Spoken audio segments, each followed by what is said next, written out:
యువరాజు నేను శ్రీరామ్ రెడ్డి తాగునీటి పథకంలో దాదాపు 14 సంవత్సరాల నుండి పనిచేస్తుంటే కొన్ని సందర్భాల్లో అన్ని సమస్యలు ఉన్నాయి కానీ ఇప్పుడు నాకు గత 2025 ఏప్రిల్ నుండి ఇప్పటి వరకు జీతాలు రాకపోవడంతో నా కుటుంబ పోషణ భారమై నాకు వేరే గత్యంతరం లేక రోజు 100 రూపాయలు నేను ఖర్చు పెట్టి వచ్చి నీ వాటర్ ఇడిచింటే కనీసం నాకు జీతాలు ఇవ్వకపోవడంతో సొమ్ముల్ని తాకట్టు పెట్టేసినాను, అప్పులు చేసినాను. అప్పుల బాధ కానీ ఇంకోటి కానీ నాకు వేరే ఎవరి ప్రోద్బలంతో నేను ఈ పని చేసుకోలేదు. నాకు ఆత్మసాక్షిగా చావాలనే ఉద్దేశంతో, ఎందుకంటే చనిపోయిన తర్వాత నా భార్య పిల్లలకైనా డబ్బు వస్తుంది నేను దీంతో చేసినానే తప్ప ఎవరు ప్రోద్బలంతో చేసింది ఎవరిని కాదు.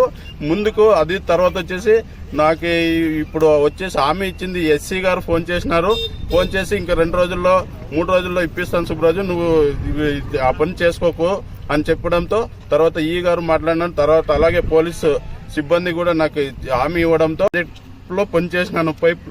కొండలపైకి పైపులు మోసినాను. ఇవన్నీ తెలుసుకొని నాకు ఇంక వేరే గత్యంతరం లేక ఈ పని నా ఊపిరి తప్ప నా బాడీలో ఏ పార్ట్ కూడా సక్రమంగా పనిచే పరిస్థితి ఉంది. దయచేసి దీన్ని ఇచ్చేసుకొని 2 రోజుల్లో 3 రోజుల్లో వేస్తామని హామీ ఇచ్చినారు కాబట్టి నేను విరమించినాను. ఎందుకంటే